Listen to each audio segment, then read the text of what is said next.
Welcome to the Bhagavad Gita class. We are entering chapter 18. So we are almost at the end. Is the audio okay on the Zoom? Okay, great. Thanks. So let us dive into chapter 18. Today chapter 18 is the longest chapter in Bhagavad Gita. We will do it in 2 classes. Usually sometimes I have done it in 7 or 8 classes, each 2 hours long. So but we will finish it in 2. I cannot do it in 1. It's just way too important to just rush it into all one. Before we get started, let us recite Mangalacharan prayers. So I will share the screen.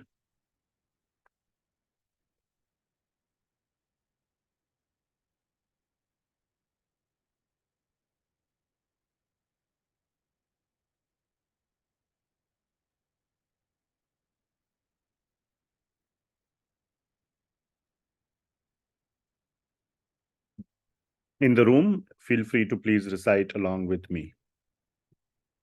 Om Ajnanitimirandhasya Jnananjanashalakaya Chakshurunmilitam Yena Tasmai Shri Gurave Namaha. Shri Chaitanya Manobhishtam Sthapitam Yena Bhutale Soyam Rupah Kada Mahyam Dadati Swapadantikam. Vandeham Shri Guru Shri Yutah Padkamalam Shri Gurun Vaishnavamscha. Shri Rupam Sagrajatam Sahagana Raghunathanvitam Tam Sajivam Sadvaitam Savadhutam Parijana Sahitam Krishna Chaitanya Devam Shri Radha Krishna Padan Sahagana Lalita Shri Vishakhanvitamscha. Nama Om Vishnupadaya Krishna Preshthaya Bhutale Srimate Bhakti Vedanta Swami Niti Namine.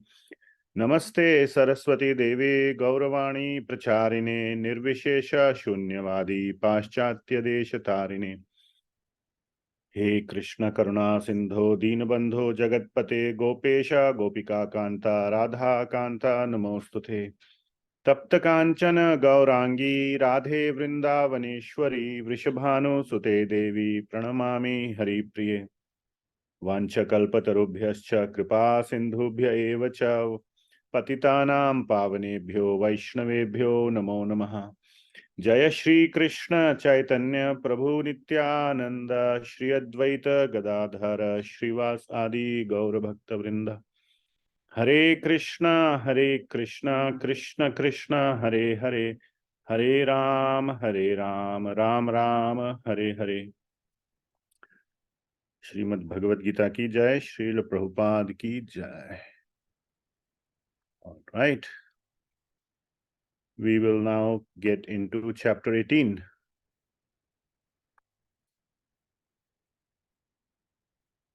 Okay.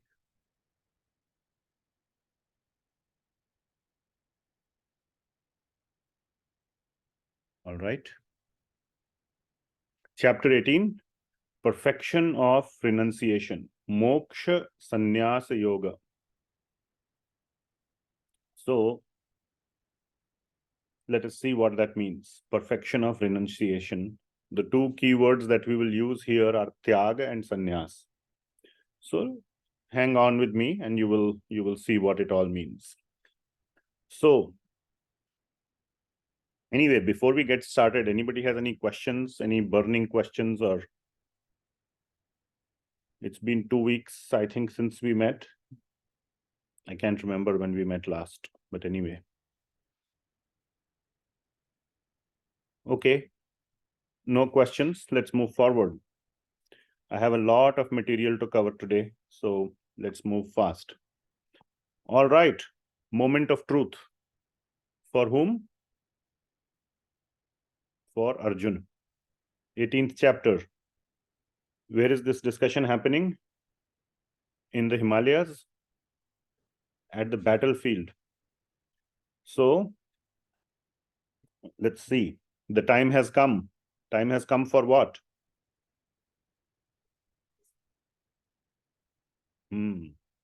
Which war? Some simple Russia-Ukraine war?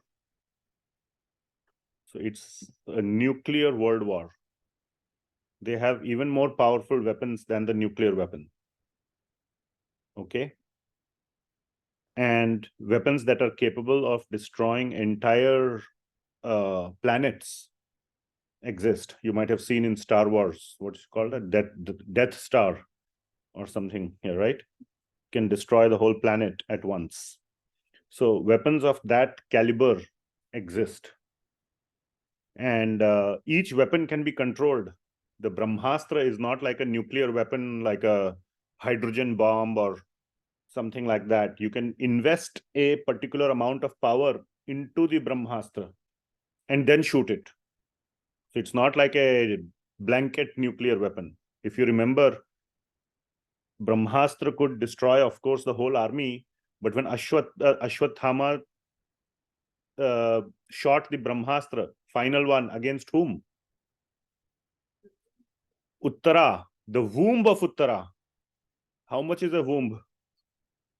But he wanted to be so sure that Parikshit, the last remaining heir to the throne, would be killed. He used the most powerful weapon to pinpoint it to just the womb of a lady.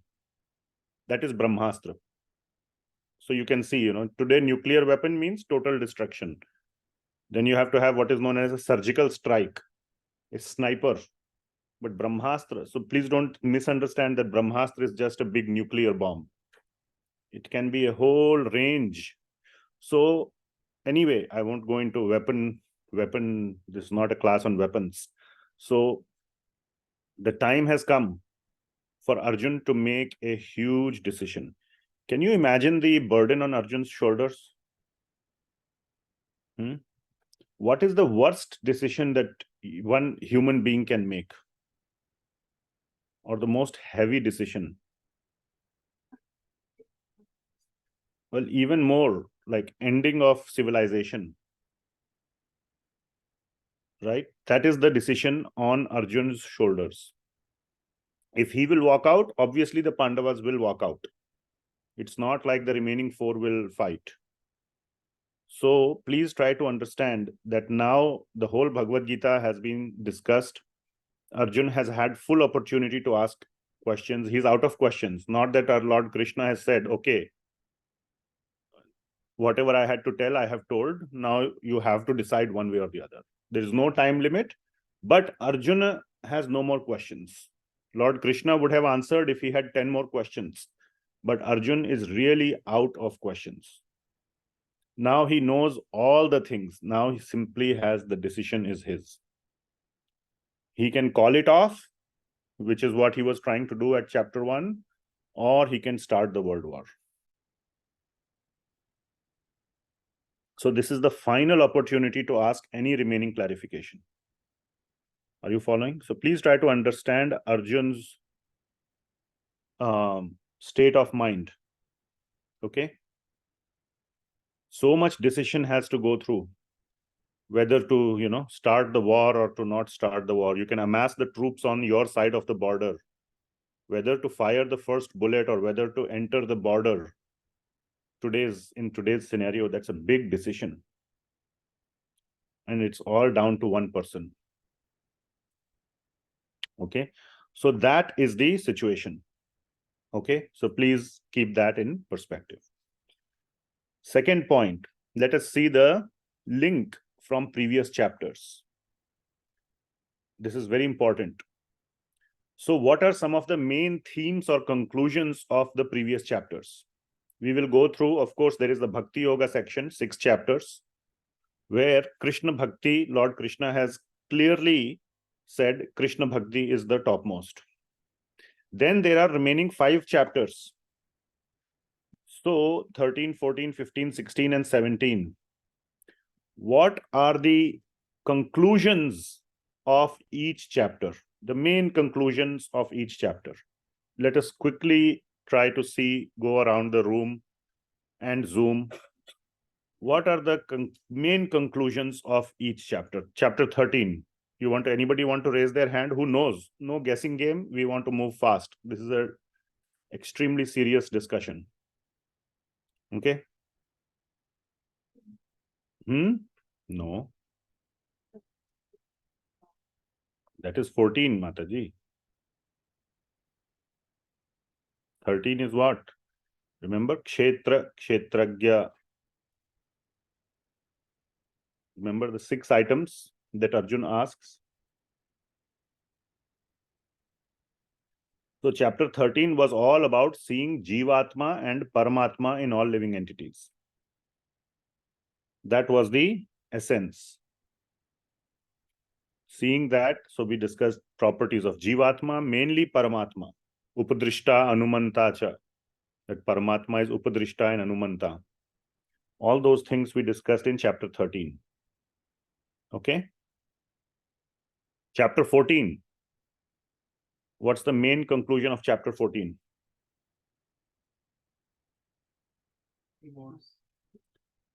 Okay, 3 modes, yes. But what is the main conclusion? Yes, very nice. Guna Atita, going beyond the modes. Yes, there are modes in the material world, but are we supposed to remain all entangled in the modes? No, we are supposed to go beyond the modes. And still, really, that's not also the main theme. What is the how to go beyond the modes? What was the answer?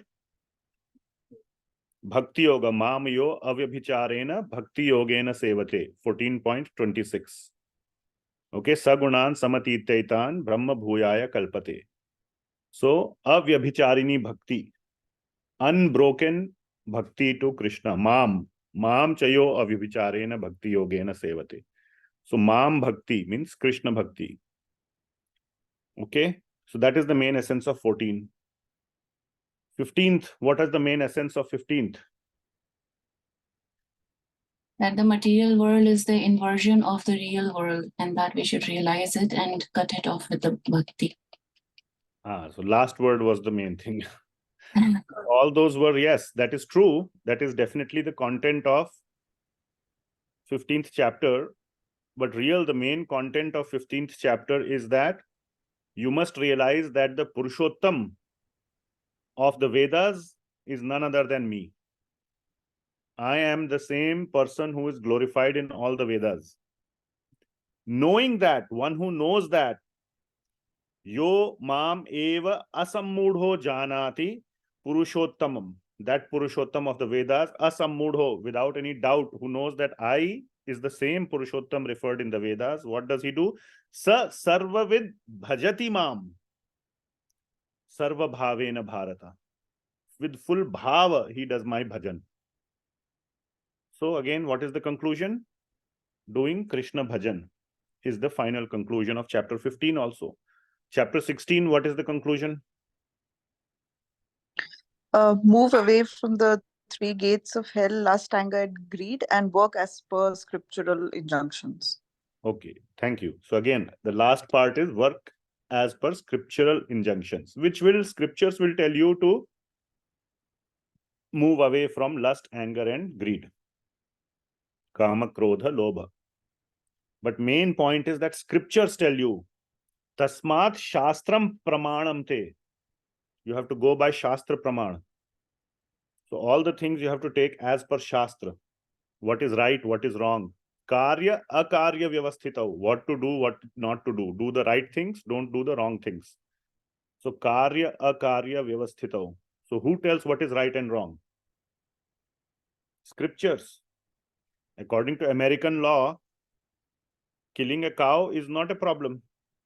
No sin. You can have a big business also. You can become profitable. But according to scriptural law, you will get into deep trouble. So law means which law? Shastra Praman law, not United States Constitution. That is good. At least it is at some level, it is good. But at many levels, it is not good. Abortion, all those things. Now in India, in some places, cow killing is becoming reduced. But even in there also, it was there very much. Many places it is there. Anyway, karya akarya vyavasthito. So focus on Shastra. And then 17th chapter, what is the final conclusion? Come on. Final message of 17th chapter. What is the mantra?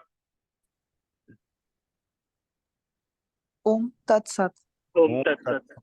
Yes. So, which means spiritualize all your activities with Om Tat Sat. And we know that the personal understanding of Om Tat Sat is Hare Krishna Mahamantra.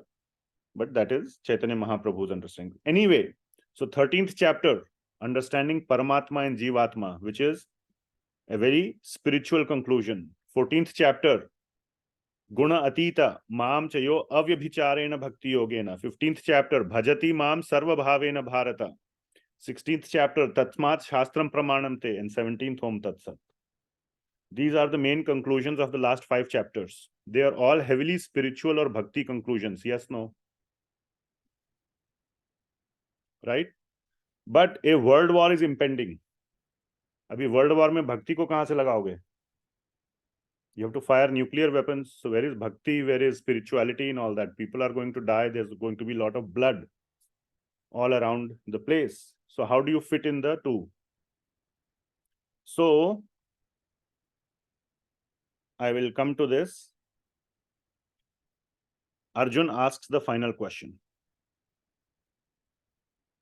Now he need to fit it in. Okay. What is the final question? He asks in the first verse. Tyaga versus sannyasa. What is the main point? I will explain. What is the difference between the two? He asks.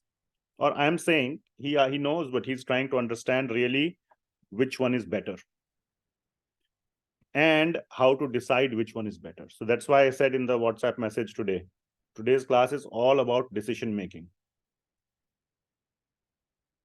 Okay. So let me go back to this slide. Chapter 18, just a very quick thing, is really 2 chapters.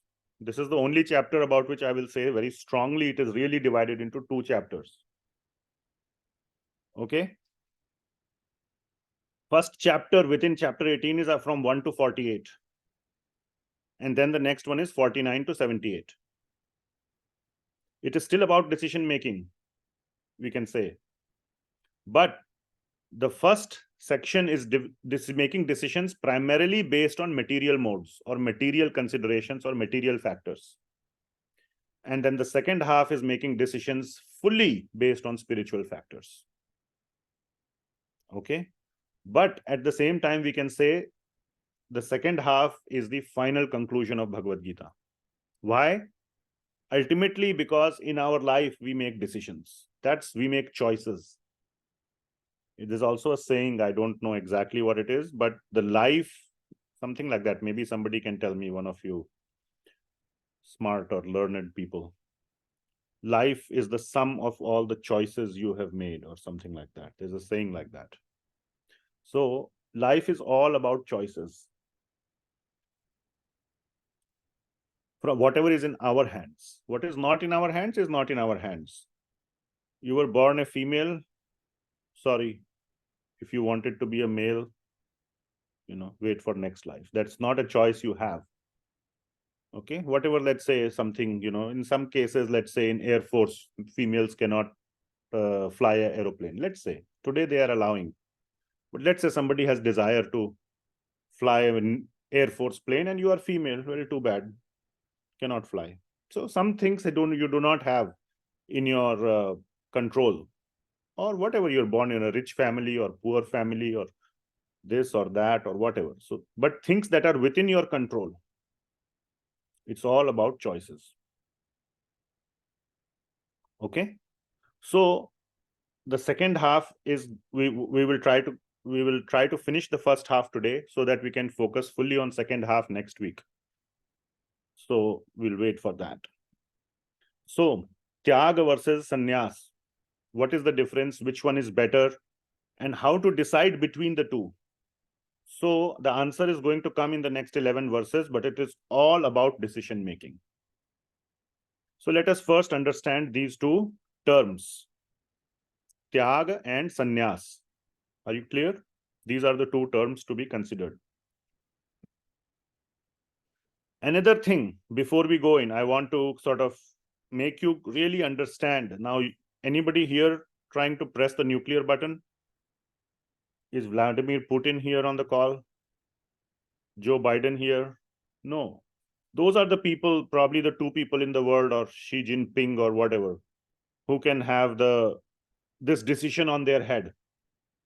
So at our level, we have our little decisions. So before we get into that, you may want to sit this side maybe, or so you can see the screen. You can see the screen. Feel free to sit here. So there is a concept of levels. Please try to understand this. Now we are going a little deeper into decision making. The concept of levels is very important. What is one's level? Level means level of advancement. In our material understanding, then finally going into spiritual understanding. And that in Sanskrit is known as our adhikar. So decision, there is nothing called an absolute decision or an absolute answer. I will give some examples and we can discuss a little bit. There is absolutely nothing called an absolute decision or an absolute answer. At a material level, at a spiritual level, there is an absolute answer. But at a material level, there are no absolute answers. It is all about making decisions that are appropriate at your level of advancement. Simple example, austerity, tapa. Does Bhagavad Gita talk about austerity? Yes, no? Yes. So is austerity that one person can perform versus another person can perform, is it absolutely at an equal level? No. For somebody who has never exercised, just walking around the neighborhood for 15 minutes may be an austerity. Okay. But if you take Usain Bolt, you all know who is Usain Bolt? For him, it will be like a, jail if you just tell him to walk. He need to run, and he need to run fast. For him, it will be the reverse austerity. Isn't it? So it depends on person to person. What is the austerity? There is nothing called that everybody has to run 10 miles at Usain Bolt's speed. There is no absolute. It's based on one's level. You understand?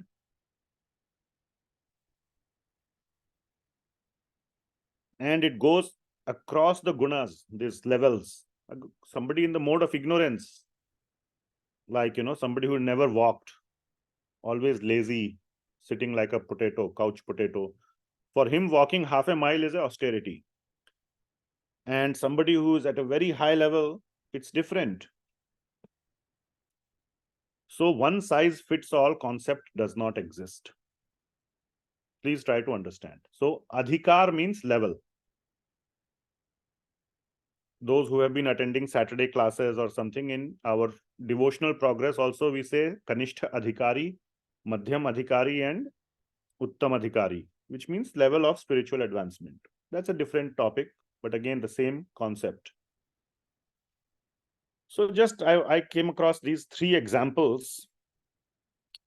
Finding prashadna, all those who are practicing devotees or trying to practice Vaishnava practices, Vaishnava culture. So we don't eat meat, we don't eat let us say onion or garlic. I'm just saying, not that you have to all drop eating onion garlic from tomorrow. Again, don't try to be like a Goswami. Goswami will eat little bit 1 time a day. If I will eat only 1 time a day, little bit, 3 days I can continue. Then the whole 4th day, the whole mind will always be focused on what am I going to eat, instead of focusing on my bhakti. The mind will all be focused on when am I going to get my next food. So what is the point of that? The point of austerity is not just to torture the body, isn't it? So finding prasadam to eat while traveling. Many people have this question. Many people.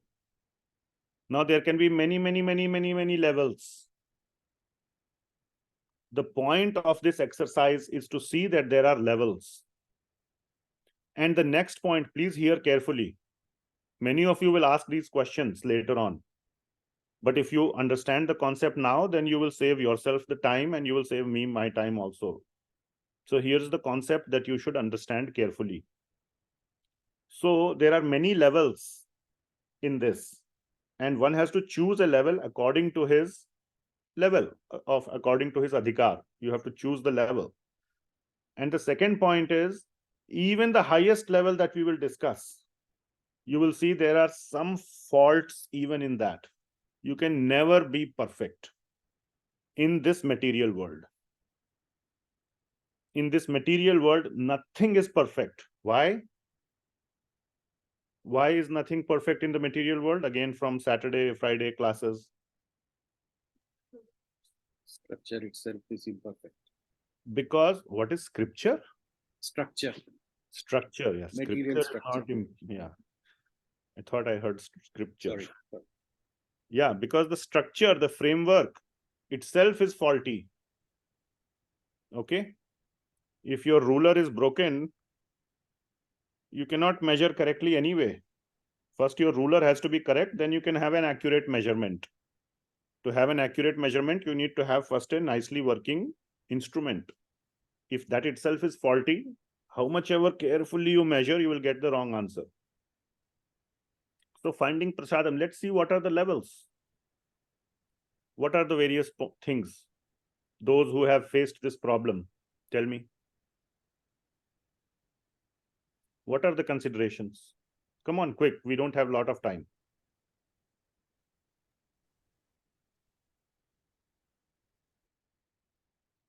Somebody wants to say?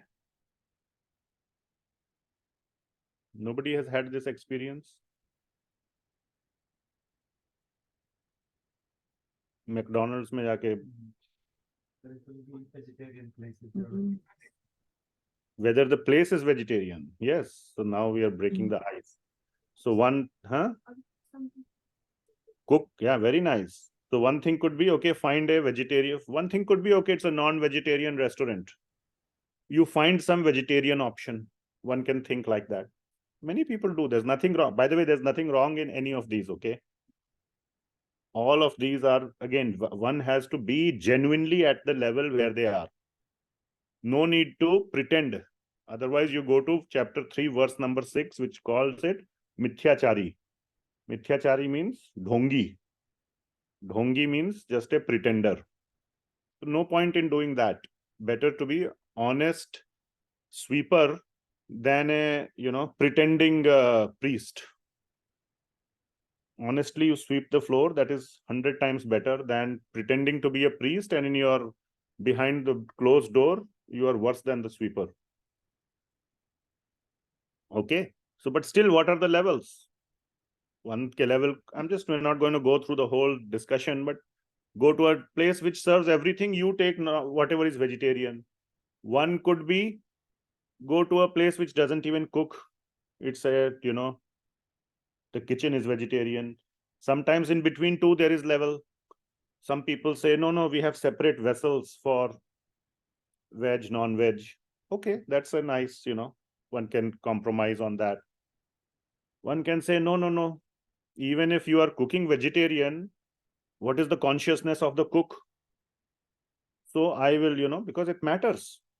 Is it prasad? It's not prasad.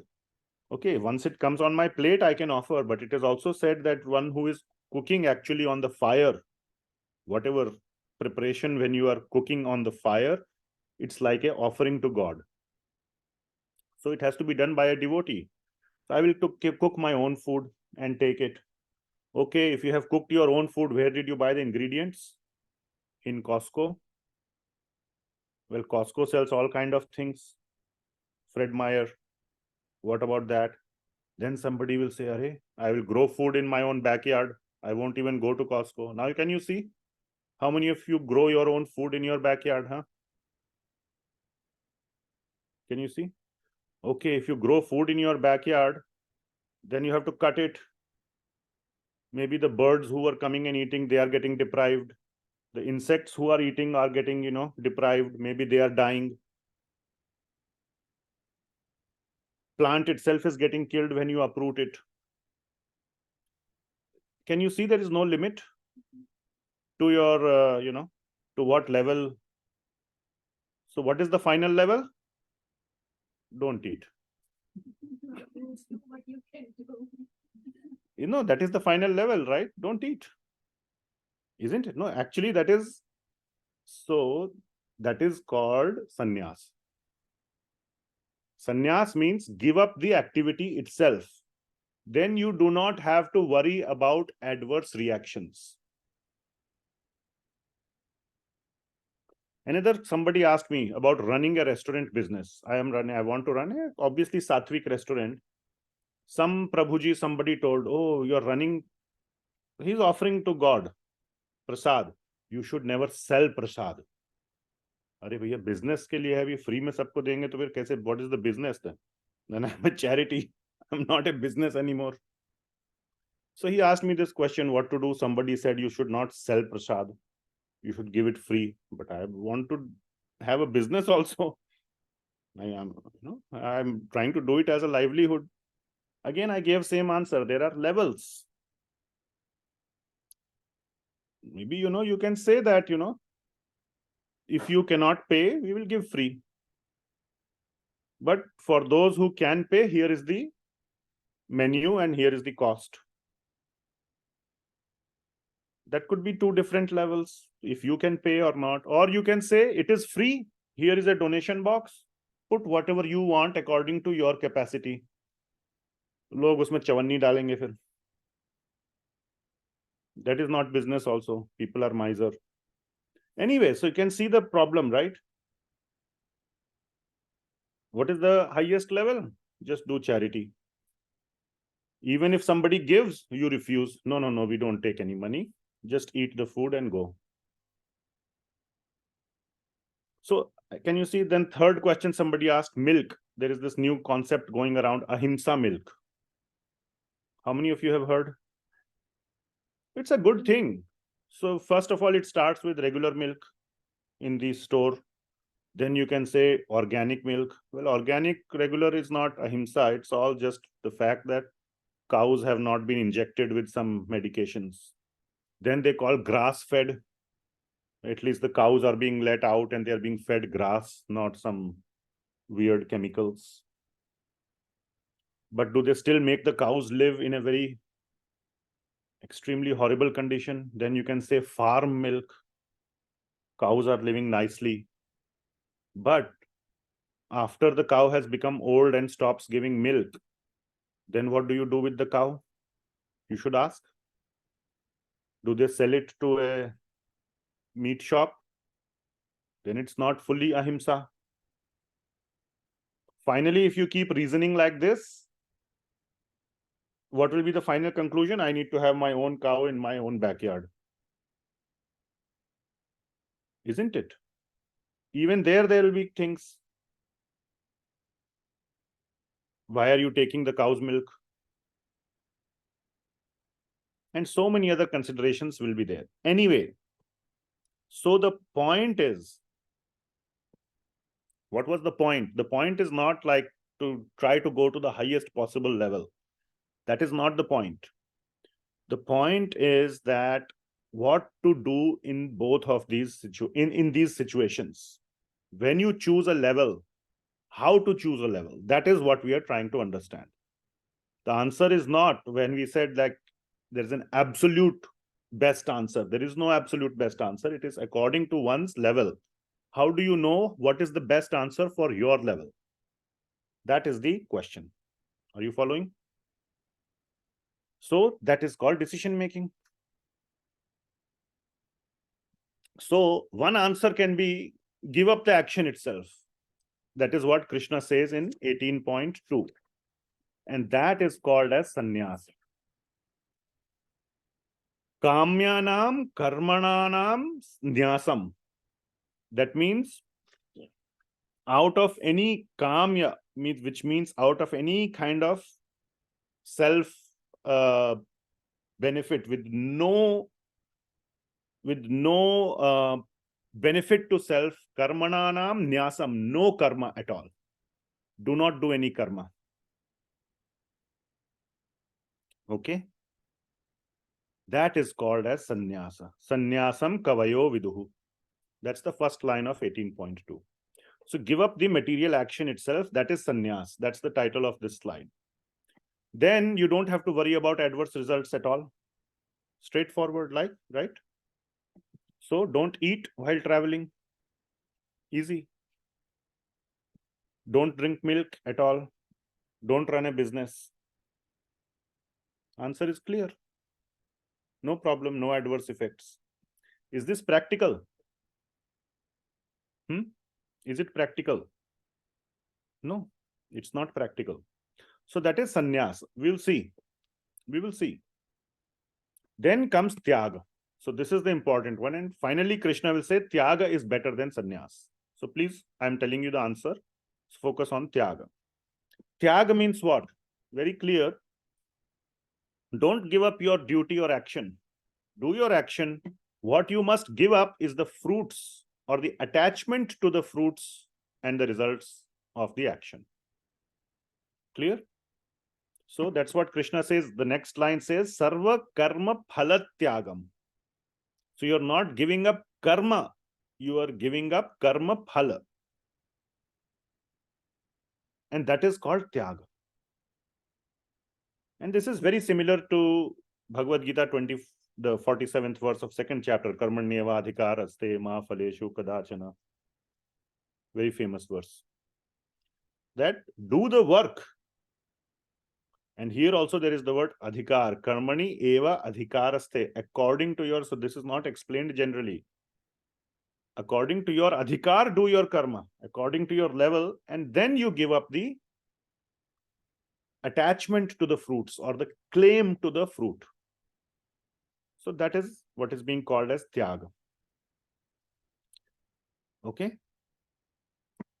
18.3, Krishna says that give up your sannyasa means giving up your duty or activity considering that it has faults, isn't it? We discussed 3 examples. Don't run a business. Don't drink milk. Then you don't have to worry about grass-fed or, whatever, ahimsa milk, or don't drink milk at all. You are free from any dosha, any faults of that activity. Tyaga means continue your pious activities. Of course, not sinful activities, but pious activities. And here Krishna calls yajna, jnana, dana, tapat, karma. Okay, this is same as FSAC from 17th chapter. Foods or basically things that you consume, that is karma here. S means sacrifices, which is yajna. A means austerities, which is tapa. And C means charity, which is dana. So pious activities, na tyajyam iti cha apare. You must never give up these. Do your activity, do your duty. How to do it, we will decide. We will show. Krishna will show. So Krishna is saying Tyaga is better. Here, okay? He will say that later. Here he is saying this is sannyasa, this is Tyaga. Okay? So you have understood the difference between sannyasa and Tyaga. That is all we have covered so far. So what is sannyas, somebody? Huh? Not doing anything. Yeah, give up activity itself. And what is Tyaga? Do the pious thing, but give up the fruit. Yeah, don't just jump to the give up. Before the give up, there is the do part of it. In sannyas, there is Do the pious. You give up the activity, you give up result. There is no result anyway, so everything is give up. Tyag mein there is, you do the activity, but you give up the claim to the result or the attachment to the result. Result will be there. It's not that result is not there. Result will come. You don't use it. You have no attachment to it. Okay. So then we'll go through this section a little faster. In these 7 verses, there are 3 kinds of Tyaga. So now Krishna is focusing on Tyaga because Tyaga is what is relevant. Sannyasa is not very relevant to us because we cannot do sannyas in Kali Yuga. In Arjuna's case, what would sannyasa have meant? Don't do the war. Let's go. Then you don't have, there will be no adverse reactions of the war. So that would have been sannyasa. Tyaga, we will see. So Tyaga is the main topic of discussion. So in these 7 verses, there are 3 kinds of Tyaga that are being described. Take 1 minute and read the translations of these 7 verses. 18.4 to 18.10. Quickly, please.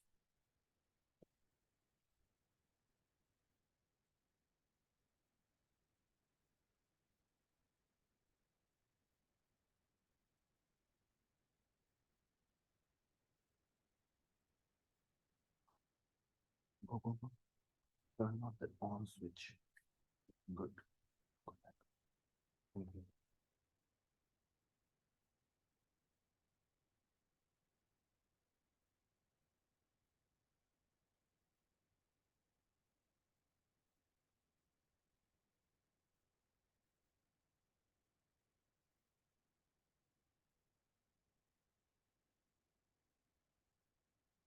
Done?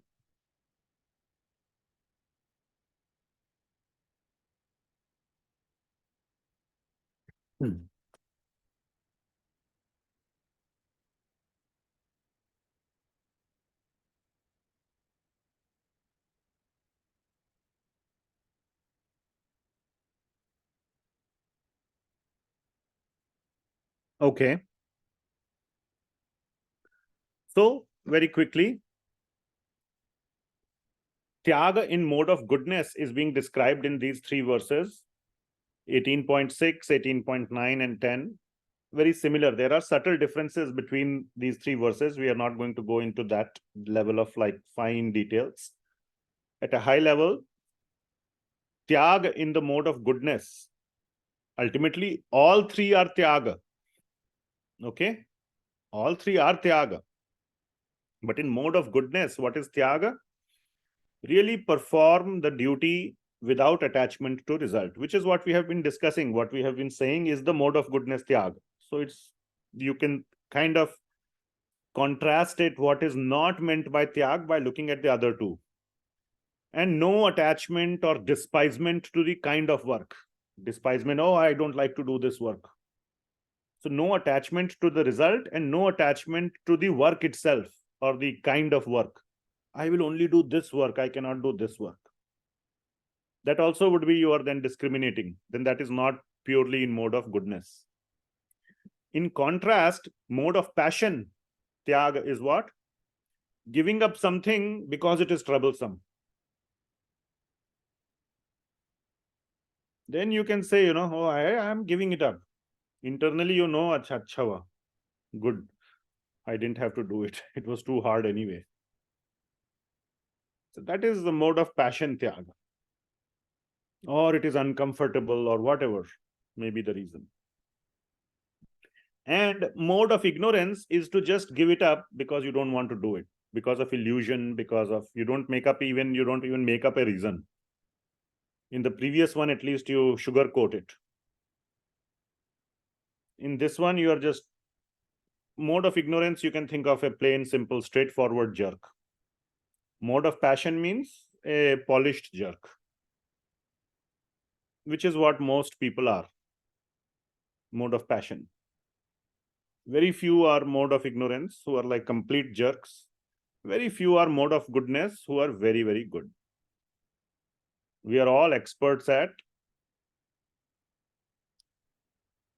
what? Passion. Sugarcoating or whatever. Okay. So another point in 18.5 which is made is that even devotees, manishinaha, that is the word that is used, manishinam, pavanani manishinam, yagyo dana tapaschaiva, pavanani manishinam. So manishinam means even the great rishis, manishinam, who have controlled their mind. So even they should do the activities of yagya dana tapaschaiva. Yagya dana tapa should be done by even the devotees. It's not just about,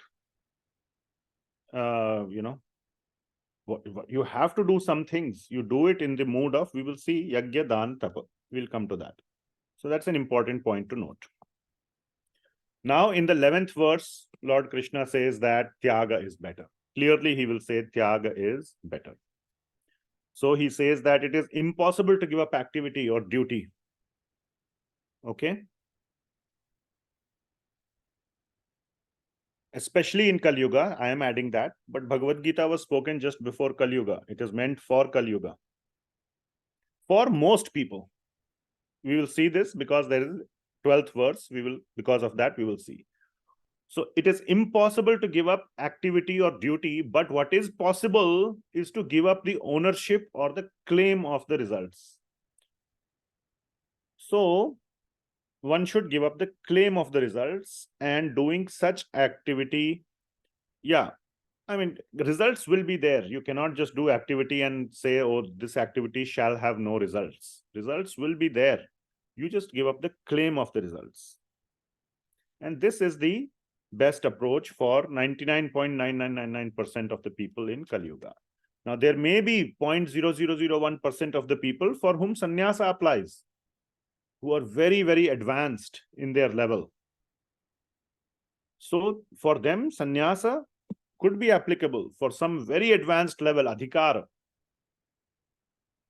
sannyasa could be applicable. Now, so in 18.12, Krishna is saying that for some people, sannyasa is fine. So he's not denouncing sannyasa.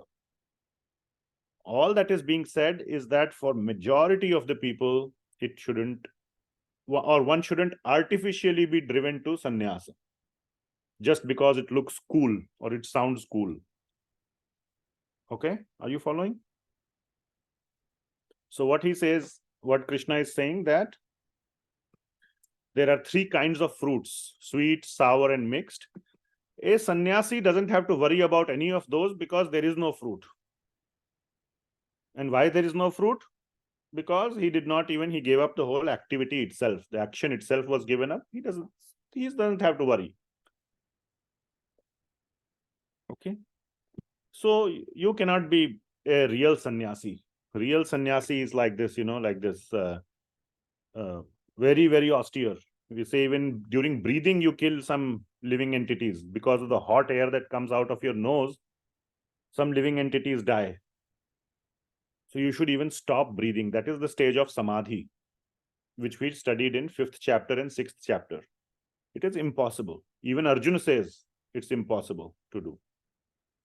Remember in 6th chapter, that's when he asks, okay, what if I fail? What happens? Because he's sure this is impossible. Okay, so that is Tyaga and Sannyasa. And that Krishna is revising those concepts that you must do action, because all the last 5 chapters were heavily based on spiritual, or the conclusions were spiritual.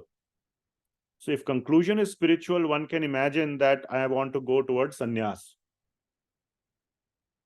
But Krishna is saying, no, you must do, what you must focus on is Tyaga, which includes action. Only thing that you give up is the fruits of action. Okay?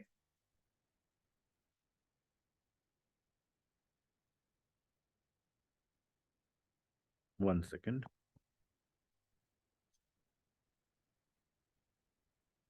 So, when we focus on action, okay, so we do our action. Now, the question is, what kind of action we should do? And that brings us to the point of making decisions. Isn't that the decision? What kind of action to do? Whether to press the nuclear button or to not press. Those are 2 possible actions. So which action to do? So that is the question. So before going into that, Lord Krishna describes that there are 5 causes of action and a successful result. One must, again, this is coming from previous chapters again, but in more detail, more clearly. So the first 12 verses are considered an elaboration of karmanyavadhikaraste. Very clearly, Krishna is elaborating on that concept. That's a very important concept. No doubt it is an important verse. But it is still at a material level only. Then comes this another concept that you can do whatever you want. You can put whatever effort, whatever thing you want. Is the result that you intended guaranteed? Tell me. Let us say you are perfectly in mode of goodness. And you are doing your activity in mode of goodness. Is the result guaranteed? Why? There are other factors. You're only doing your part, but there are so many things.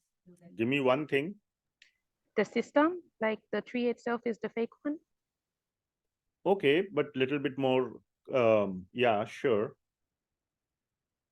One can say, I'm doing everything right now. I did everything perfectly. Why didn't I get the result?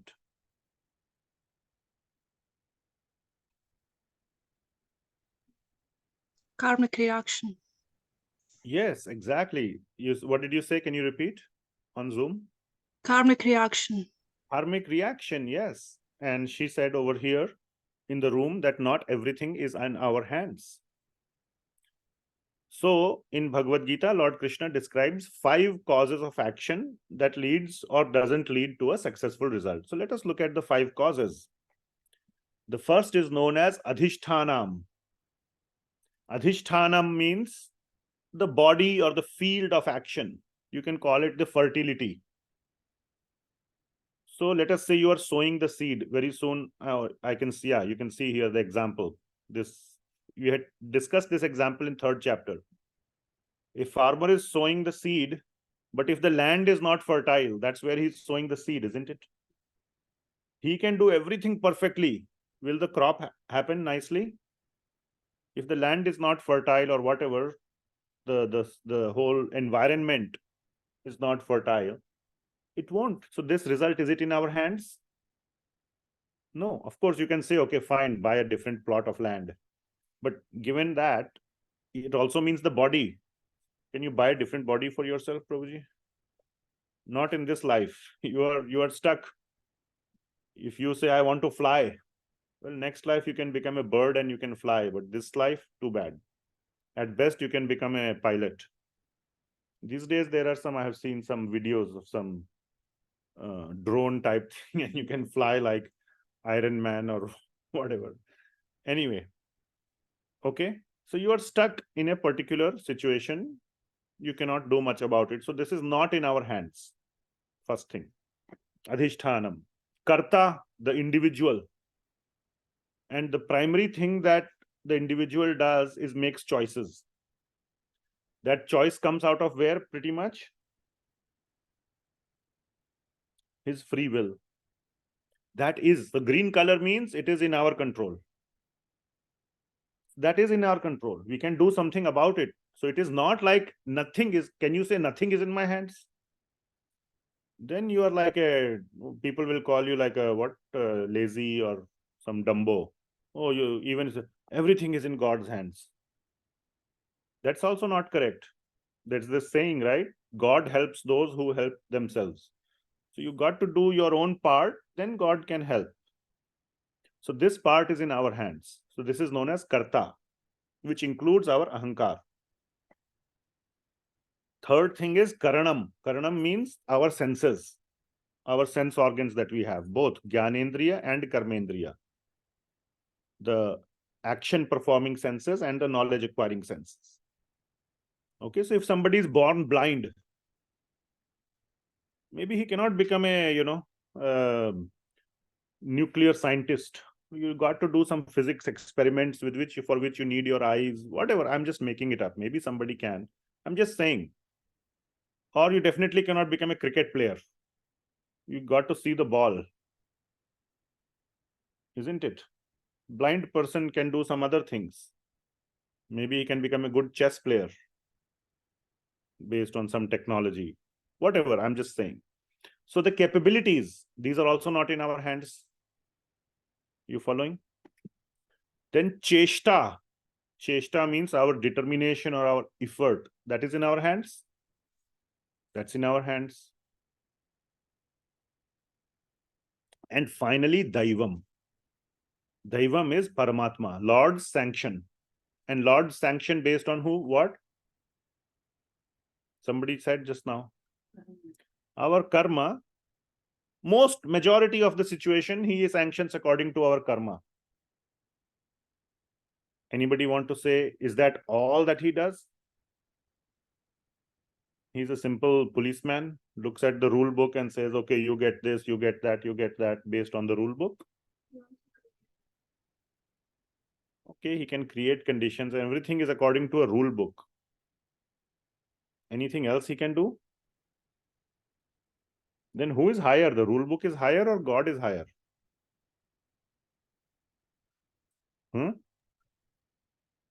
So what? Come on, this is 18th chapter. This is what I'm asking you is a 5th or 6th chapter question. 7th chapter.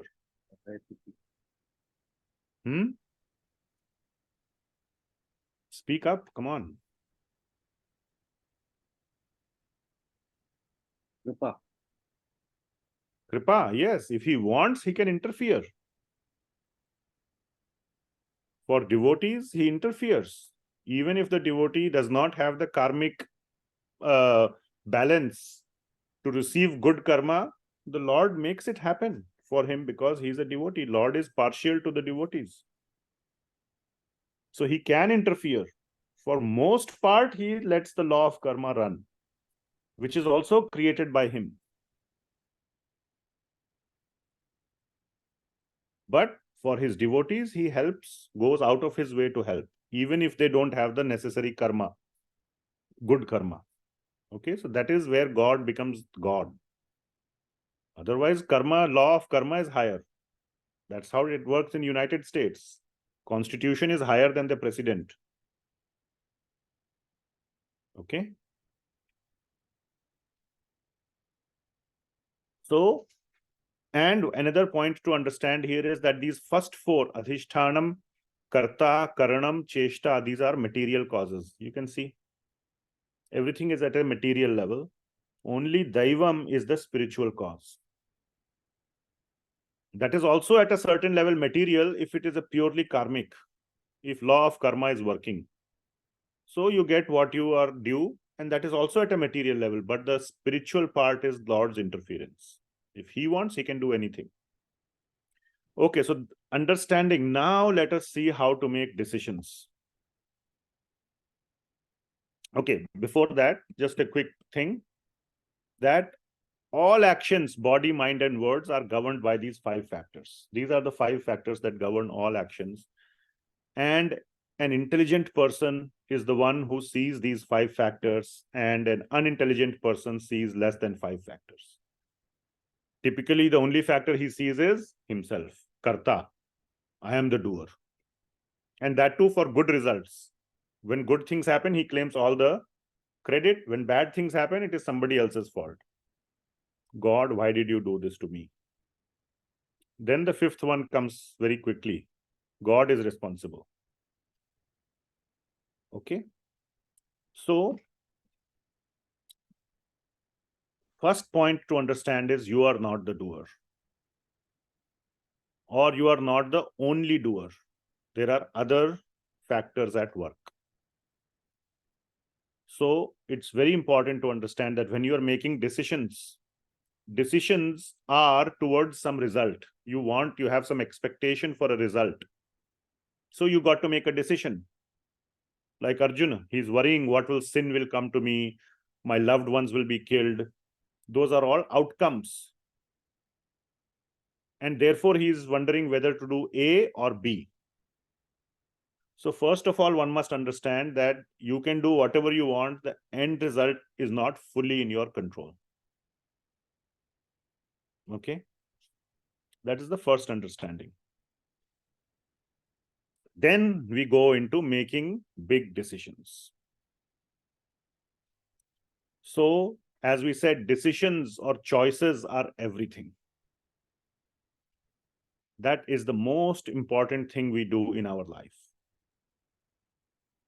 Why is the CEO paid the highest? What does he do? Does he go and write code? Why does he get all the big money? What's the one job that the CEO does? He makes big decisions. That's why he gets paid more. To make very big decisions. Big means hard decisions. Not the easy decisions, the hard decisions. So his job is to make these decisions. So let me ask you, take 30 seconds and think, in your life, what are the big decisions you have been faced with in your life? And if few people want to share, just one or two, please share. First one I expected somebody to answer. Staying in US or go back to India. Big decision, isn't it? For many people who are immigrants. For various reasons, family ties, whatever may be the reasons, cultural roots, children's upbringing, what kind of culture you want them to grow in, and all that. Many reasons are there. Anything else? Choosing your career. Like what? Education. Yeah, many people, if you go to a college, whether to do a PhD or get a job, that's a big decision. 5 years you sink into, more studies. What will happen? My friend who didn't do a PhD, in 5 years, he's like now earning, 3 times as much as I got into an entry job after PhD. Whatever, career decisions, yeah, who to marry, arranged marriage or whatever, this, that, so much. Big decisions. What else?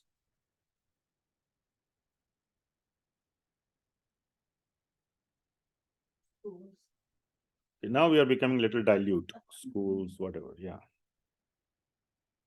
Finally, it will come to whether to buy a red car or a blue car. Seriously, people agonize over that.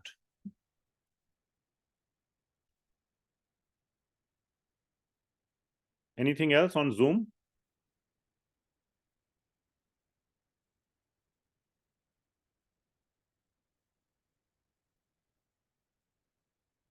Okay, so let's move forward. So this chapter or this section of the chapter is going to tell us how to make these decisions based on the teachings of Bhagavad Gita. Okay, so these decisions are not about material level, like material means at a passion level. They are material. But it's not about, the goal is to not, like a CEO's goal is to increase shareholder value, whatever. That's the final goal. So it's not like that, how to increase my bank balance. If that is the goal, you are in the wrong class. Anyway, the class is almost over. So the goal is to go to Vaikuntha. So these decisions or this decision making is towards a certain high level, direction. Okay, some may say, if not that, then at least get free from the material misery. This material world is misery. Everyone agrees? Everyone has faced some misery or the other. Can anybody say, I have not faced any misery? Then you are very lucky. Maybe there are people like that. But in that case, I would say, peep into your past life or your future life. Misery is waiting. It will come. Because it's the material world, it has to be part of it. You are very lucky that at present it is not there. But many people have seen it in their present as well. So there is no need to convince them. So at least become free from the misery. In other words, even if not get liberated, moksha or mukti, at least be happy in this life. That is a goal people are looking for, at least. So that is the goal. It's not about making more money or being healthy or whatever. It's about being happy. There are many stories of people who are dying of cancer, but they are dying happily. They die with a smile.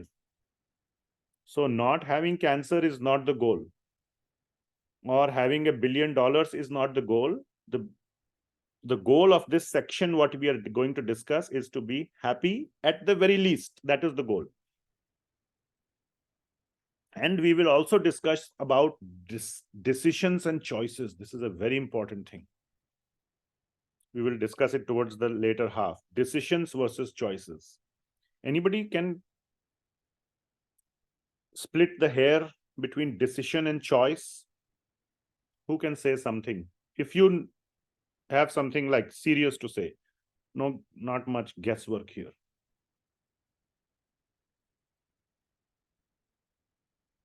Choices are going back to India and staying here. Right. I mean, decision is you made a decision. Final decision. Then no. Those are called options. Yeah, you are using the word choice like options. Like these are my choices, then I decide one of the choice. I'm just saying that's not how I'm using choice. You're right. The better word I would say for that is options.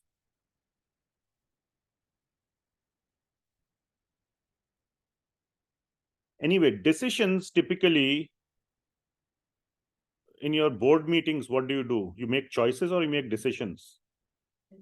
Decisions, right? Choice word doesn't, so that's the clue there. Decisions are typically the ones that are made with a lot of analysis. You can say decisions come from the head. Choices come from the heart. Choices are a result of your personal liking, your convictions, your values. Okay, you put a good CEO in the boardroom versus another, they'll both, if they are good, the decision will be the same. But you put me in the place of choosing a red car versus blue car, and somebody else will be very different, because that is just based on your liking. So there is a big difference. You choose from the heart. So which one should you do?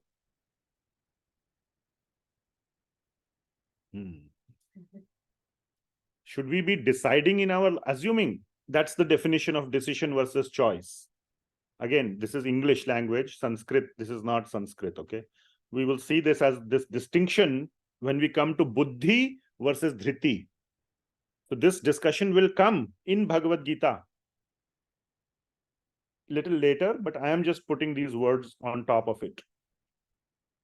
So which one is better, decisions or choices? Decision? Like marrying. Now, if in a love marriage, उन्हें वो तो पागल हो गया है, वो तो कैसी लड़की है वो, गधा है वो I तो think his शादी choice is करेगा। better because we should love Krishna with our hearts, I think, not just only with our head and give talking to it. I don't know. But I'm again not yet at Krishna. I'm at material level. So some kind of combination. Yeah. So the answer is, somebody said both. Yeah, you have to apply some logic, but after a certain point, logic cannot be applied. Then what is, then sometimes they say go with our gut feel. Gut feel is not logic. Gut feel is gut feel, you can say, or you can say, I really like this. Very, very prominent in case of like marrying somebody you love. Very heavy aspect is there that you just, like the person. Somebody else may not like it, like that person or whatever, but so choices. Okay. So it's a joint approach. So we will come to that. So decisions or choices, whichever they are, that is what we are trying to understand how to make based on Bhagavad Gita. And the goal is happiness. Not money, not anything very grossly material. And end of the day, happiness is also material. But that's the minimum. Beyond that is moksha, and beyond that is Vaikuntha. So let us see. So the first thing, 18.19. The first thing that is being discussed here is that there are 3 things that I can or you can influence. Okay. So to make a decision or to cause a successful outcome, ultimately decisions are, when I'm now going to use the word decision, I'm just using it interchangeably with choices, decisions. But It is to affect a certain outcome, isn't it? So what can I influence? What can I do? So there are three things, KAP: knowledge, action, and performer of action. All these are in your control. What you know, what you do, and who you are. Okay? All three go into what you can influence. Even in interview process, when the employer is trying to select you, he looks at these three things. What you know, that's like, I'm just making a rough comparison, like your resume. That's the first entry level screening. If you have a good resume, then what they do? Call you for interview. Then they ask you some practical questions. Okay, write this piece of code or do this, whatever. That's like what you can do. They want to see what you can do. On paper, okay, looks good on paper. This is all the things you know. You have this degree, you got all the A grades, everything good. That's what you know. Let's see what you can actually do, how you can apply it. And finally, then there is a behavioral or HR round. Who you are as a person. Are you a good team player? And so on. Isn't it? So all these three, even in the modern world, I'm saying this KAP applies. Knowledge, action, and performer. What you know, what you do, and who you are. Okay? So Lord Krishna is going to describe these three things in the mode of goodness, passion, and ignorance. That this is knowledge in the mode of goodness, this is knowledge in mode of passion, this is knowledge in mode of ignorance. So you can imagine only goodness applies to you, or should apply to you. That's the only useful part. Why worry about passion and ignorance? Do you want to go towards mode of passion? Anybody here wants to go towards mode of passion? Then what is the point of describing? Why describe that? There are people who are that way. No, but what is the point of mentioning it in Bhagavad Gita? And next What level. not to do. And not to be. Thank you very much. So try to go towards mode of goodness and away from mode of passion. Okay, both. So that is why, Lord, that's how we need to understand it. To know where you are. Oh, I'm in this level or whatever. Go to the next level. Again, the purpose here is material happiness, ultimately going beyond material realm, and finally going to Krishna. So that is the goal. It's not to maximize your share value or your bank account. If that is the purpose, how to make decisions to maximize my bank account, you're not going to get the answer. Or how to become more healthy, wealthy, and wise. No. It's about making spiritual progress. Okay. So knowledge. So, 28:22, not 28, it's 18:22, sorry. So now there'll be just three verses. So the next 9 verses, 3 will be knowledge in the mode of goodness, passion, and ignorance. Then action in the mode of goodness, passion, and ignorance. And performer of action in mode of goodness, passion, and ignorance. So one verse for each, 9 verses total. So first 3 verses, 20, 21, and 22. So I'll just display all of these. And what I have done in the slides, I have just portrayed everything as a mode of goodness perspective. I have inverted the mode of ignorance. Krishna has said in mode of ignorance, knowledge looks like this. I have just made it reverse to make it look everything positive. That this is where you should go towards to make it, I felt this was less confusing or whatever. So this is what we should do. This is the kind of knowledge we should acquire. to make good decisions or good choices. So all this is about what we can do to make good choices in our life. That's the purpose. So first thing is to acquire good knowledge. Don't you think a person with good knowledge will make good choices? That's why you hire a good CEO with a good knowledge background, so that he will make good choices.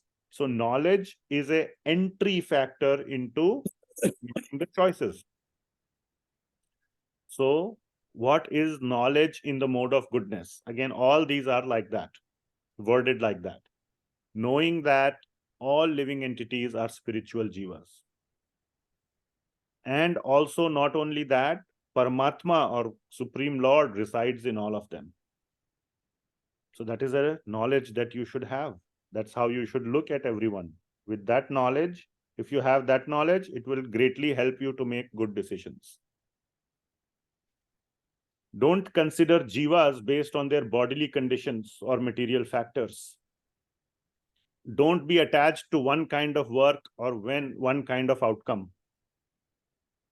And always be on the side of truth. Some points are there, just some points I have highlighted from the verses. That is knowledge in the mode of goodness. So this kind of knowledge, when you have, it will help you in making good decisions. Then action. Next three verses, 23, 24, and 25. Again, I have broken it down. Regulated action. Excess of everything is bad. So everything should be regulated. Regulated means in moderate terms. Okay? Like a fanning the fire, it is called. If you stop fanning it, the fire may extinguish. If you fan too hard, then also it may extinguish because of excessive fanning. So you have to fan it lightly, then the fire blazes. Are you following? So regulated. Performed action that is performed without attachment or hatred, without the desire for fruits. Now you might find some overlapping points here, but we are going through this. Not too much effort. Okay? This too much effort, excessive effort is like drivenness to a result. You keep grinding it till you get the result. No. You will see later, one of the points is having patience or being okay with failures. That is kind of similar to not putting in excessive effort. At some point of time, you have to realize this is not meant for me. Okay? So not driving towards a particular goal by just putting in excessive amount of effort, not for sense gratification, not out of ahankar, not ignore scriptures. Now, all these points, I'm not going to make you read the translations, but these are directly taken from translations of Bhagavad Gita or from the verses of Bhagavad Gita, I mean. So everything is substantiated 100% by Bhagavad Gita verses. You can trust me or you can read the Bhagavad Gita. Action that is based on scriptures. Scriptures, our scriptures, the Vaishnava scriptures, the Sanatana Dharma scriptures are all practical scriptures. There is obviously theory, but the theory ultimately is there to support our practice. That is why the 16th verse, what does it say? Tasmat Shastram Pramanam Te Karya Akarya Vyavasthito. Ultimately, the purpose of Shastra is to tell you what to do and what not to do. Otherwise, you can say Shastras are just theory, book. What is a book? Book is theory. But ultimately, the book is telling you what to do, what not to do. So Shastras are very practical. So actions that are completely supported by Shastra, do not ignore Shastra. Do not ignore future consequences. Consequences are very important when making the choices. So do actions which keep in mind consequences and do not cause harm or violence to others. Ahimsa is mentioned right there in verse number 25. Anubandham Kshayam Himsam anapeksha cha paurusham. So, himsam anapeksha. Anapeksha means no himsa. Then finally comes performer of action. So these are some of the qualities of the performer of action. If this is who you are, you will make good decisions. Not attached to the modes of nature, which means not attached to material things. Not proud of himself. Ahamvadi. Ahamvadi means everything. I am the center of the world. Ahamvadi. Aham. Narcissist, it is called. Ahamvadi. One who doesn't keep himself always at the top of everything. Determined, enthusiastic, patient, not moved by success or failure, not disturbed by success or failure. That is patience, especially in failure. That is patience. Have patience. If you didn't succeed today, maybe you'll succeed tomorrow, or maybe you can choose something else to do. After 2 times of failure, there's no point in just, obsessing over it. This is called siddhi, asiddhi, nirvikaraha. Whether you get siddhi or asiddhi, you get success or failure. And we have been doing these nectar of instruction classes on Saturdays. There also it says, utsaha nishchayat dhairyat. Utsaha, right here it is there, enthusiastic. Nishchaya, determination. Dhairya, what is that? Patience. Same thing in Bhagavad Gita also. So, one should be enthusiastic, utsaha, nishchaya, dhairya, determined and patient. Not attached to the fruits, not greedy, not envious, not unclean, impure. Don't actively, again here, ignore scriptures. Actively ignore means, oh, if it is in the scripture, I am going to do the opposite. If scripture says X, thank you very much for telling me. Now I know not to do X. Doing exactly the opposite. Some people are like that. If it is, you tell them to do something, they'll do exactly the opposite. Or don't be obstinate. Obstinate means, now that you have told me, again, same thing. Whether scripture has told or somebody has told, now I will do the opposite. Sometimes it is therefore, to such obstinate people, give them a choice. You have at least a 50% hope that they will choose what you want. If you tell them what you want, you have 100% guarantee that you will not get what you want. So if you know somebody is like that, so there are some people like that, a knowing jerk. Have you met such people sometimes in your life? So better don't tell them what you want. You have 50% hope. Otherwise, you'll have 0% hope. Cheat, lazy, morose, procrastinating, all these things. Okay. Okay, now come 2 more factors. Buddhi and Dhriti. Intelligence and conviction. Now can you see? Buddhi is where? Head. And conviction is where? Heart. Gut, we say, gut feel. Gut or heart, whatever. They're not the same. Gut is here, heart is here, but still. You get the point. So, Dhriti and Buddhi. Now, Krishna says there are 2 more factors to consider. So, after telling those factors, what you know, what you do, and who you are, then it comes down to intelligence. Now, what is intelligence? I want to be very clear. What is intelligence? Please tell me what is intelligence. Ability to reason. Ability to reason. It has something to do with ability, huh? Maybe, but I say intelligence is simply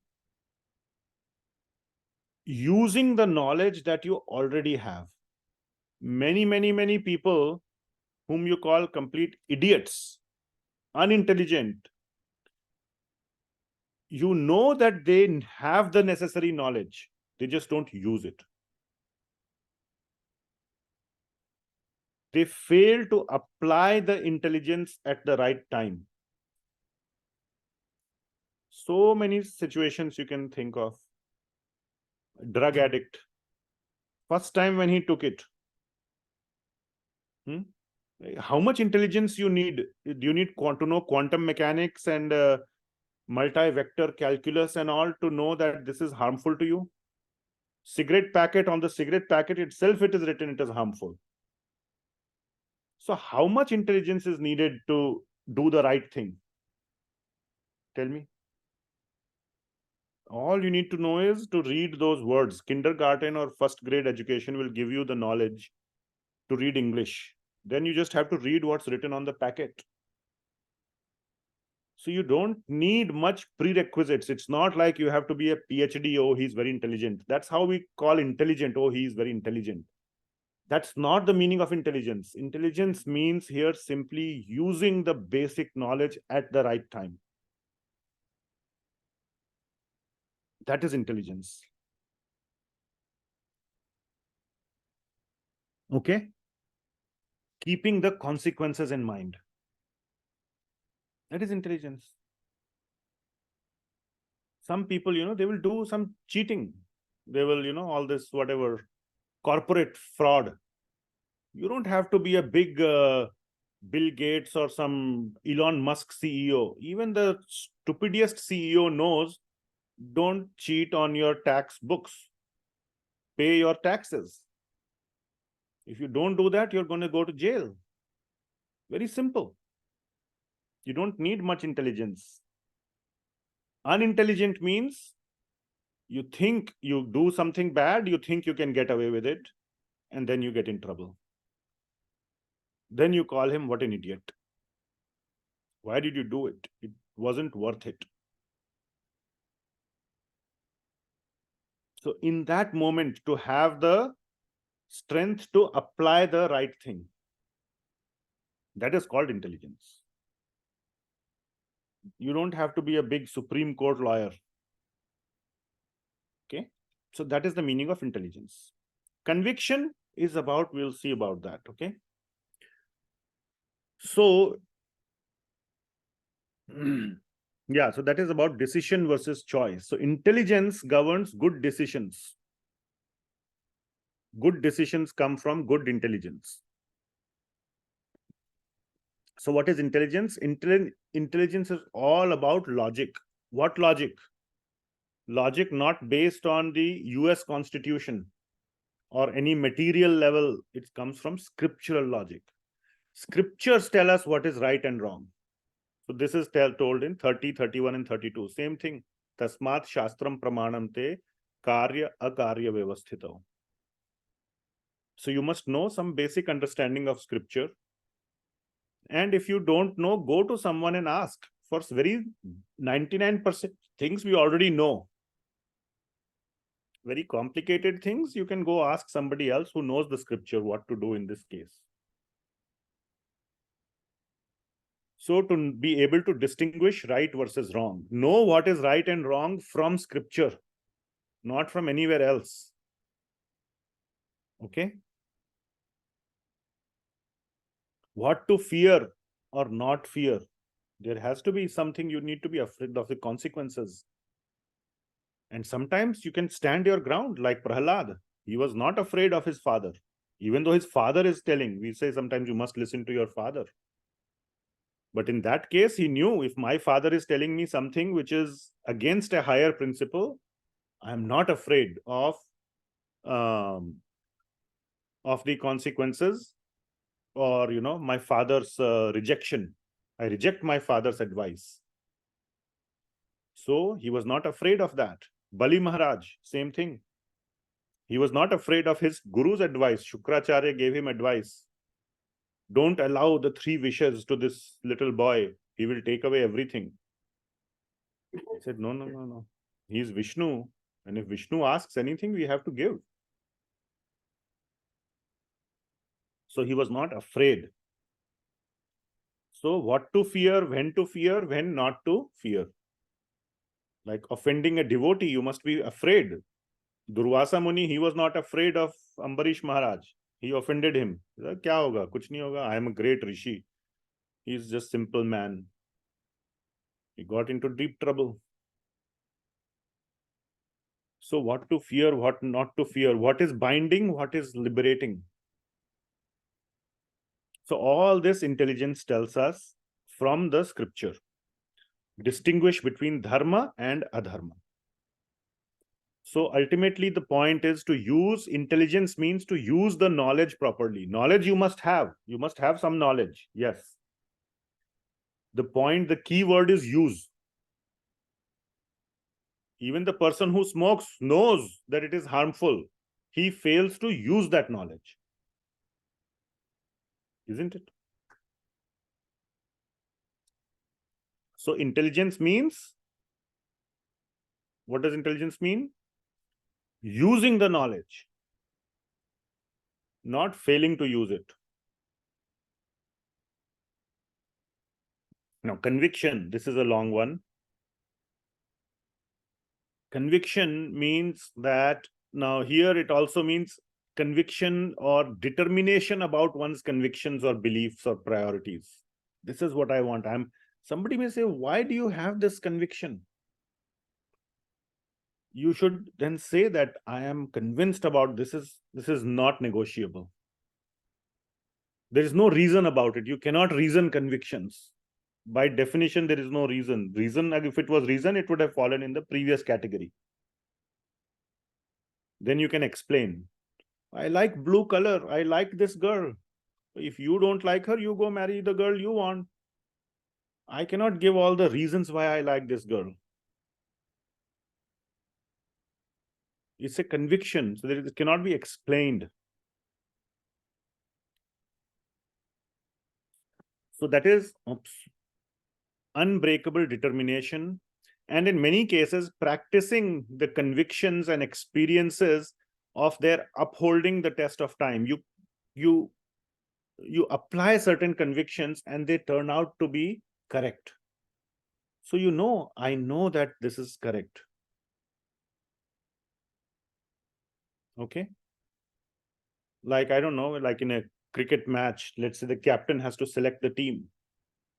Something may say, oh, his statistics are very bad, or this, or in this kind of pitch, he doesn't play. But the captain knows, if I select this guy, he will deliver. He just goes with the sort of say gut feel. And if he gets proven right, then his conviction deepens. Living one's life with by those convictions. And not convictions that are sort of give temporary results to satisfy our sense gratification. Not convictions of those nature. Convictions that are beyond sense gratification, beyond the mode of passion. And sometimes convictions people have are only theoretical, they have never applied them. They just are basically dreams.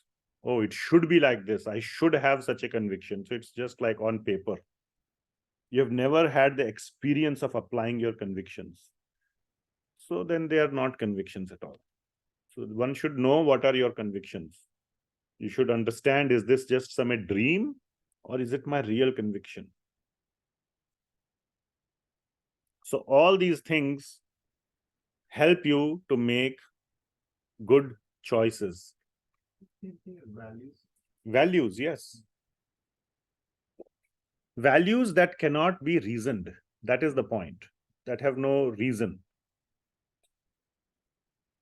They are not very much, you will not see a point here that says Shastra. Now, of course, at a certain point, it comes down to Shastra when it comes down to doing the right things, having the right convictions. It also says not convictions about sense gratification. You cannot say, I have a conviction for sense gratification. But convictions are primarily those that are your values, but that are very personal to you.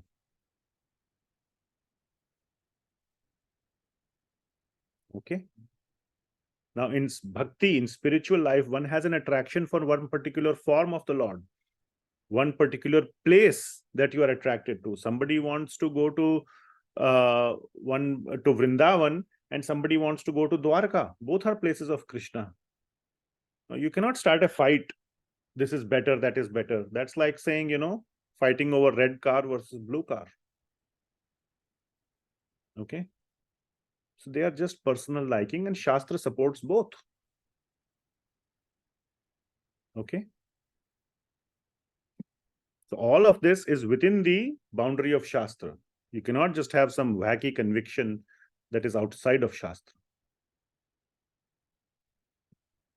And the last factor is the consequences or the happiness that you are looking for. So one should look for permanent happiness.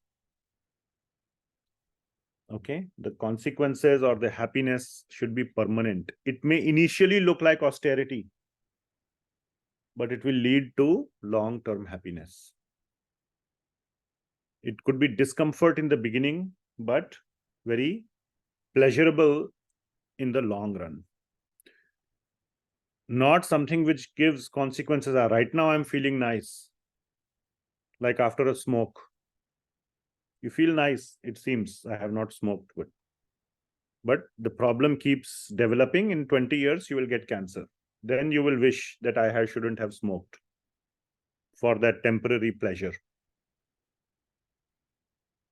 So initial comfort or initial happiness, then misery. And sometimes this is mode of ignorance, which I have converted. People love misery. Not love, but there's neither temporary misery, happiness, nor long-term happiness. It's all misery all the way.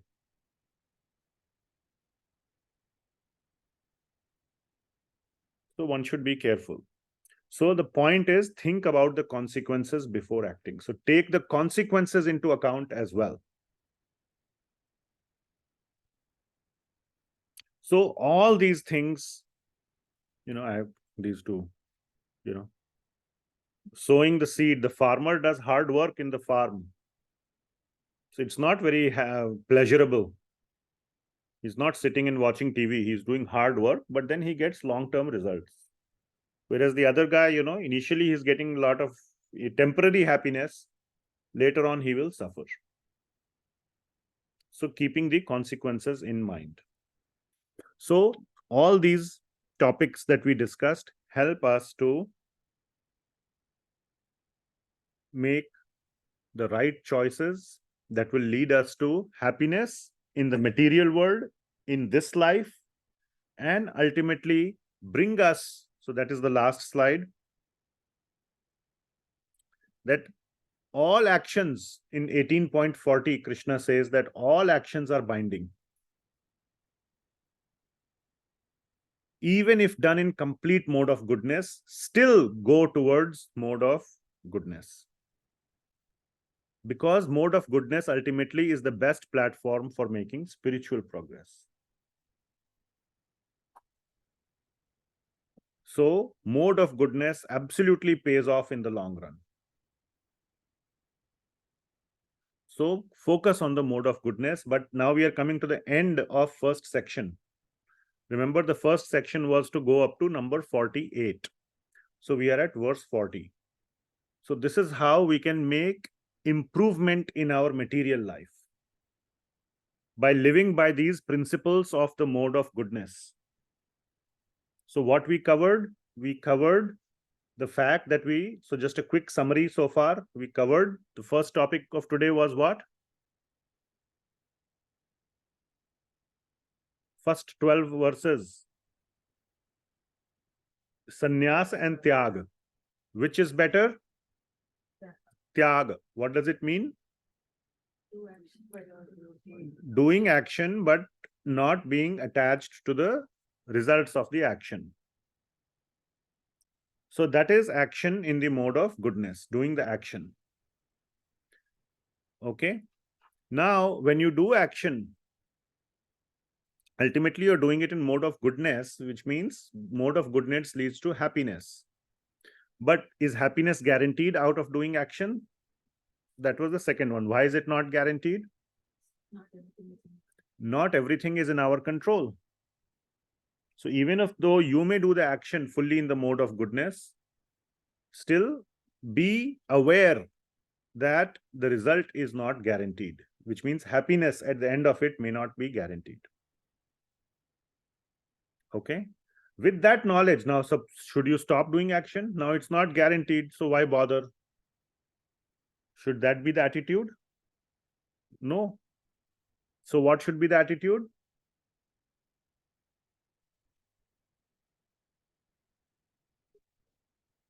Huh? Yeah, so now how to live life while doing action. And there we discussed 6 different factors or 6 different aspects, how to do action or how to make good choices or good decisions in our life. The things that we can influence. We started off with knowledge, action, and performer of action. So try to have good knowledge, do good action, and be a good person, performer of action. Use your intelligence and conviction, again in the mode of goodness, while doing the action, and be mindful finally of the consequences. So this was a summary of what we discussed so far. And this way you should lead your life, make the various choices in your life. Okay. So last part, I don't have slides for the last part. Let's go through in the book.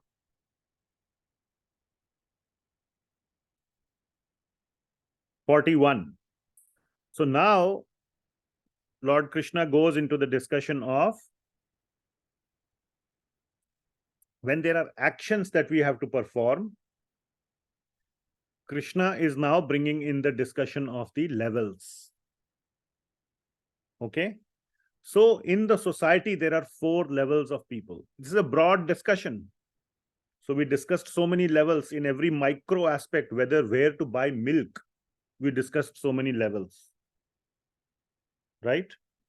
So in a broad society, there are 4 levels of people. And it's not like you are in one level. In certain situations, you may call yourself in one level. Like knowledge-wise, one can say, I'm a Shudra. I don't know anything, so I'm a Shudra. Brahman is the one that has most knowledge, let us say. But cleanliness-wise, I'm maybe like a Brahman. So it's not like one is a complete Shudra or a complete Brahman. And we have discussed this in the past, but I will quickly revise this Shudra and Brahmana and then Vaishya and Kshatriya. These are just 4 categories or 4 necessary classes in society. Society will not function if any of these is absent. Okay. These are the 4 necessary ingredients of like the 4 wheels of a car. You cannot, if it's a 4-wheeled car, not a tempo with 3-wheeled tempo or a bicycle, it's a 4-wheeled car. You take out a wheel, it will not run. You need all 4 varnas, Brahmana, Vaishya, Kshatriya, Vaishya, and Shudra, for society to work properly. And I usually give this very nice, I feel very nice about this example, like a company, software company. You need those people like senior fellows, architects, who will do this conceptualization and design, and their job is to just sit and think. So you can, or the designers, you can call them as Brahmanas. So you need such people in a company. Otherwise, what will you produce? If you don't even have a design, you cannot produce anything. But do you need the software engineers to convert it into reality? You cannot just be a thinker, then, paper designs don't sell. What sells is a product.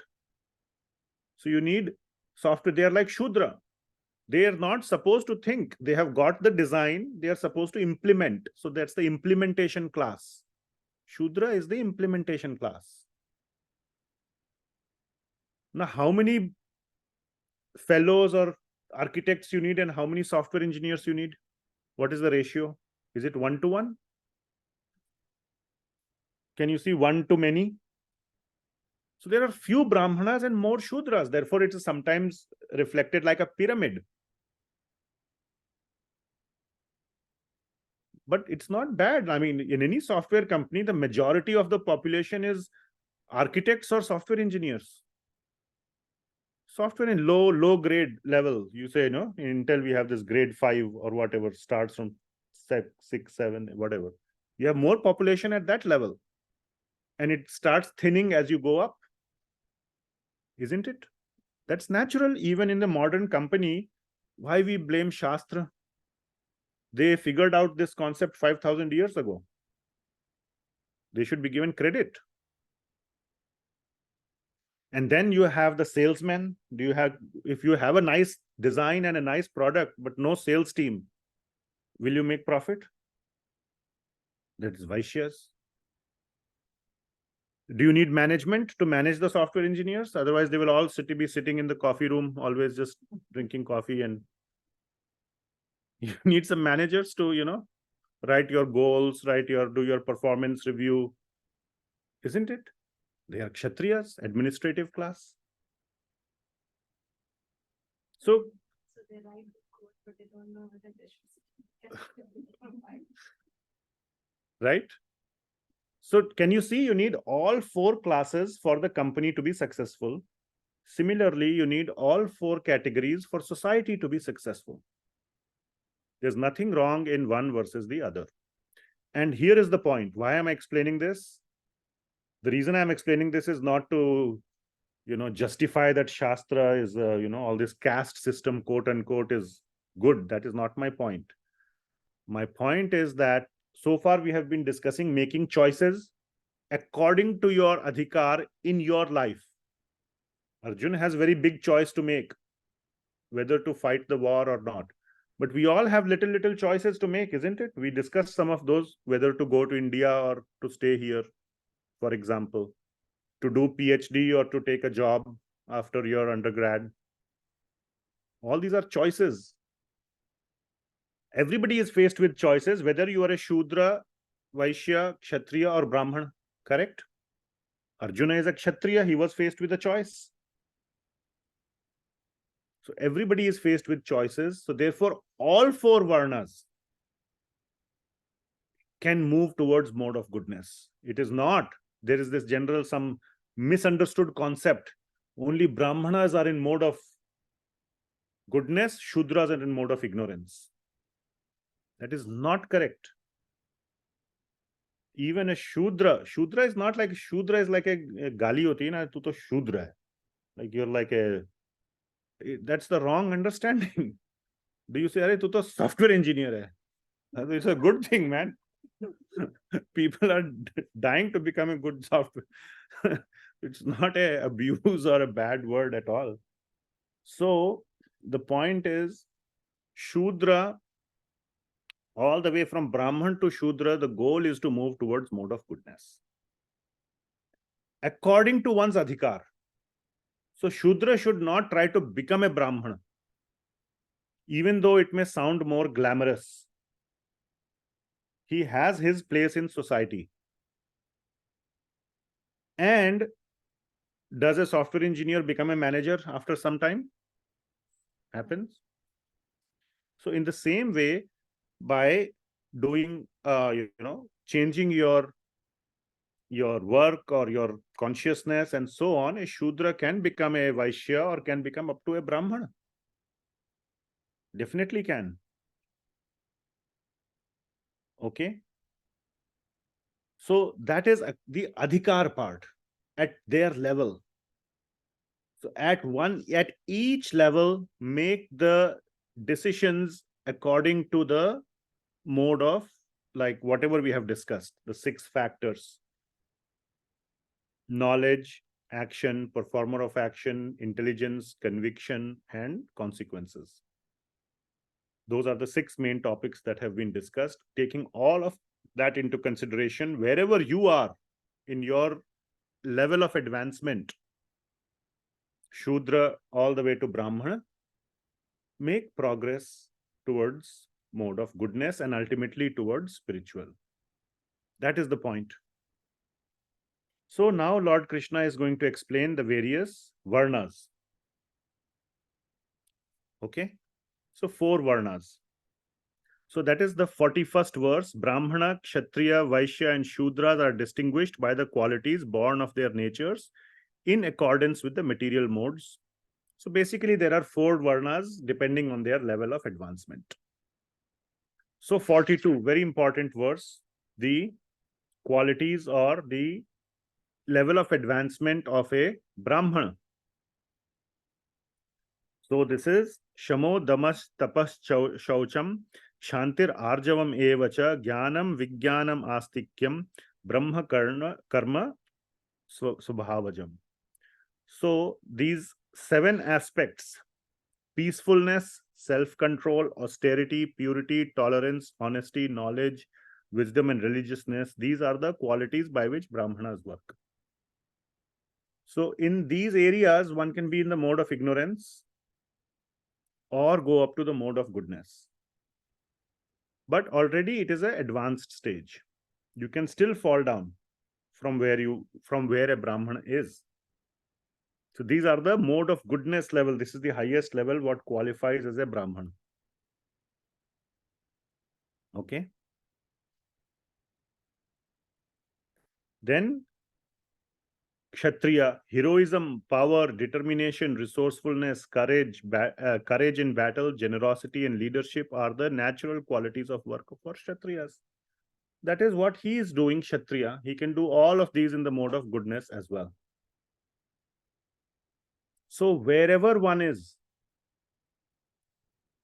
whichever varna, whatever is your swabhava, your natural tendency to do work, to do action. So these are the various types of actions. It's dependent on what your nature is, swabhava. So one can be like, I want to study books, I want to, do various things. Okay, you are in the Brahmana class.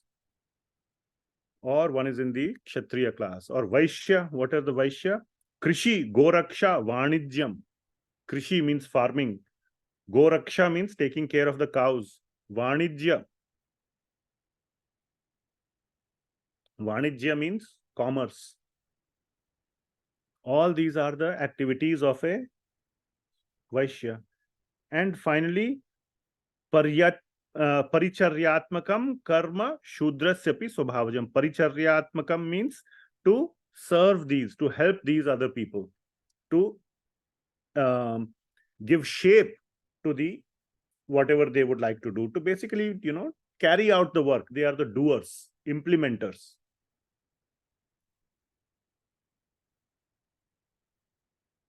Are you saying? One second. Okay. So these are the various classes of action. But even a Shudra can make good decisions in his area of work, whatever his domain is small, to help them. You have told me to do this, I have to do my help.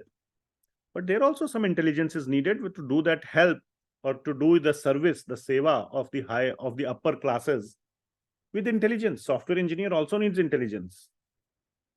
The architect needs more intelligence, more whatever thinking. He's more like, he has more flexibility to design and think completely. And in software engineer has very little flexibility, how much leeway he has, but still the intelligence is needed. Okay. Like a big level farmer can decide whether to buy land in this area, which is more fertile, or that area, which is not so fertile. Then he can hire some laborers. That is a typical example of Shudra. We think, hired laborer. Even when he's doing his job, he can, even while sowing the seeds, he should be careful whether not to sow the seeds too close. Otherwise, they will all, die out. Not too far also, then the crop will not be enough. It will be very sparse. So that intelligence he has to use at a micro level. So all these things apply. So here is a nice slide that I had, which let me show you, which I have used in the previous classes. So,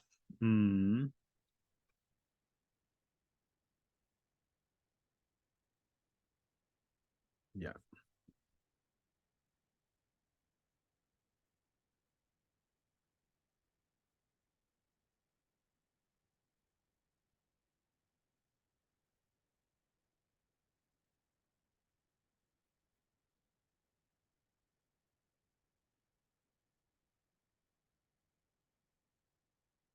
Okay.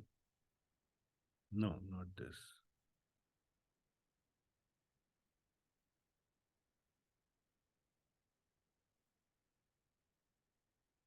Okay.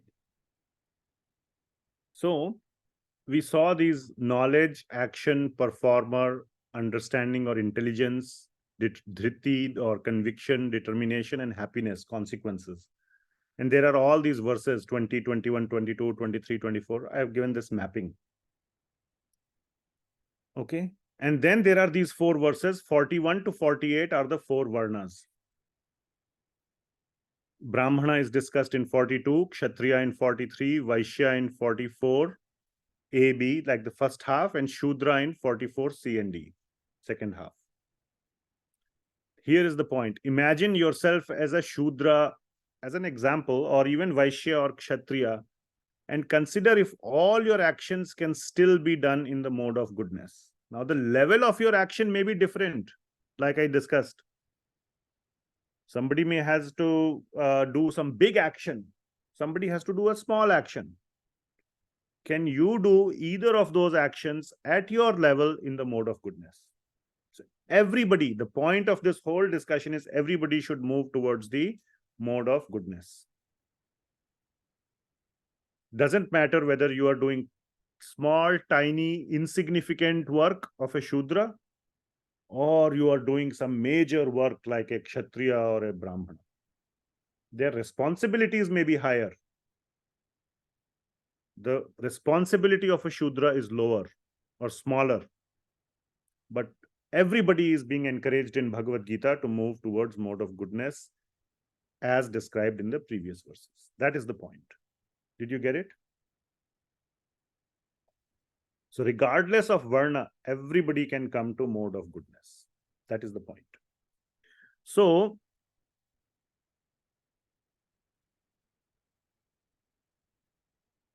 that is what is said in the 45th verse. By following his qualities of work, every man can become perfect. So, perfection is not reserved only for Brahmanas. Perfection is meant for anyone who follows the path of Bhagavad Gita. 47th verse is very important. It is better to engage in your own occupation, in one's own occupation, even though one may perform it imperfectly, than to accept another's occupation and, I would say here, not perform it perfectly, but try to or pretend to perform it perfectly. That is the correct meaning or the full meaning. If by your adhikar you have increased your level to the next level, that's fine. That is fine. But don't try to pretend to be somebody else and try to pretend to do their job. What will happen? They will fail. And sometimes it comes by natural nature. Like sometimes an architect, I have seen in software company, like my company, you make him a manager, he will completely fail. He just can't manage people, right? He's not a Kshatriya. He does very good thinking. Or some managers say, I have done enough management. Now I want to design stuff. When he goes to design, complete failure. Nobody can understand what he said. He's better being a manager. Isn't it? So unless one has, now somebody may develop the capability over a long period of time. Usually it takes long period of time. So one can move across Varna. Definitely that is possible. One should not pretend just because it is more cool or the grass is greener on the other side. Your spiritual progress will be hampered. Okay. So that is 47th verse, and last 48th, which is where we will stop. Every endeavor is covered by some fault. every material endeavor. Don't try to move across varna or something. Know that the fault will remain there. And the solution will be, we will discuss in the last class next time. So you can reduce the fault, like by growing crops in your backyard, by having your own cow. Fine. You have reduced the fault. You're not buying from a store which sells meat. You're not eating at a restaurant like that. You are not depending on a cook who may not be whatever, blah, blah, blah. But still there will be fault. You can try to reduce the fault as much as possible. You cannot make it zero, because this is the material world. So the same conclusions where we started from, Lord Krishna is just summarizing at the end of this section. Every endeavor is covered by some fault, just as fire is covered by smoke. Therefore, one should not give up the work born out of his nature. Don't give up work. Don't become a sannyasi in that true sense. Not like a sannyasi who's wearing saffron clothes. Even they do work. Don't not do any work. Which means don't do sannyas, but do tyaga. O Kunti, even if such work is full of fault. Now, in the next part, Krishna will reveal how to completely eliminate fault from work. And which is to spiritualize. That was already discussed in 17th chapter. The Om Tat Sat principle. You spiritualize your work. Then Krishna takes away the fault. That will be the answer, but that will be covered very nicely in the next several verses. So last class will be, the next class will be the last class of this whole series. We will complete Bhagavad Gita. And then that's it. You are on your own. So one last point I wanted to mention before we can take some questions. I know we are over time, but still I will share this. That if you want to go deeper into Bhakti, into Bhagavad Gita, for those who are serious about it, it's not for the faint-hearted. There is the Bhakti Shastri course, in which there are homeworks, there are tests. You have to memorize some verses. You have to do 2 hours of japa every day. Of course, you get to say that you have to attest, self-attest that you are doing it. I'm not going to come in your home to check. So then, for many people, this has been a very strong cause for their increase in their bhakti practice. Again, those who are more reading type, learning type. Okay, so that opportunity is available. You can talk to me.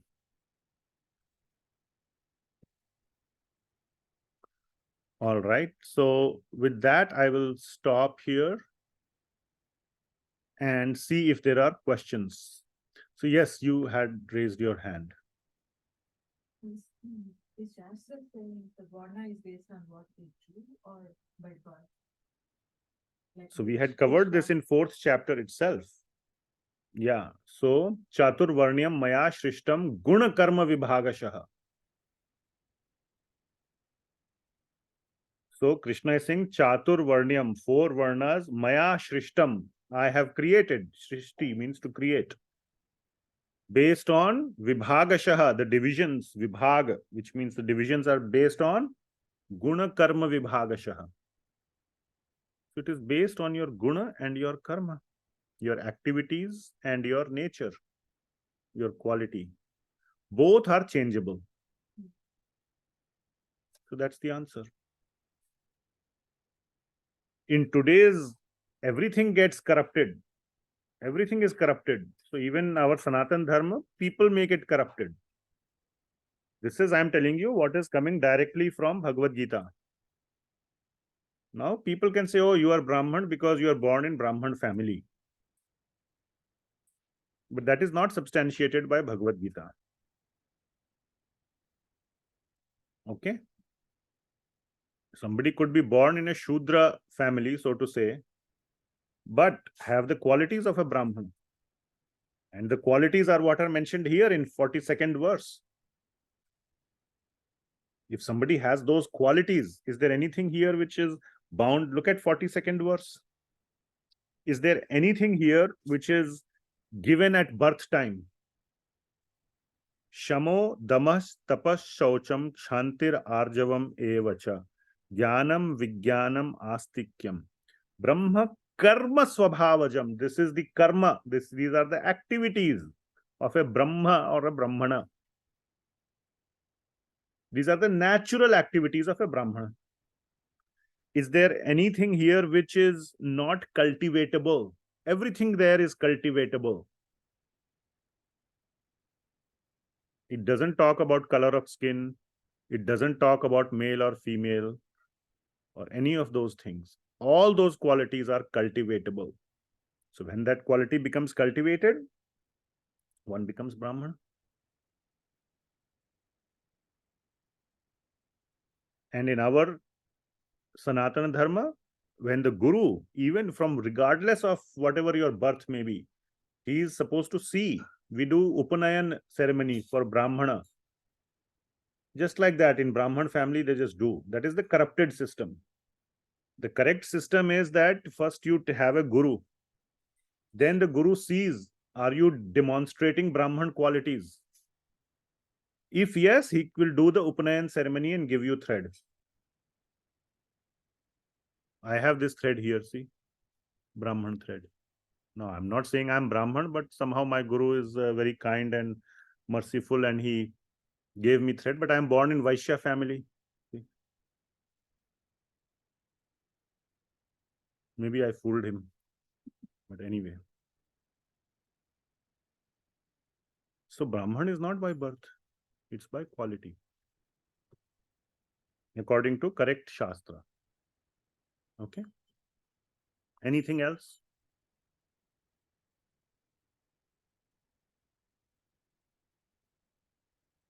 Any other questions or comments? Okay. If not, then we will stop here. Thank you very much. Last class, please definitely make it a point to attend. Do not miss the last class. This is the core essence, not because it is the last class, but Krishna has saved the best for the last. I don't even think I can finish that whole thing in 2 hours. I mean, it's just every verse is like, at this point, it just becomes like, every verse has this deep meaning. We are in the final, like, the amount of just absorption, and it's like you're in the last climbing of the Everest, and the whole sort of everything is beginning to just, become more and more deep and clear. So please try to not miss next class, and that will be the end of our series. Anything else?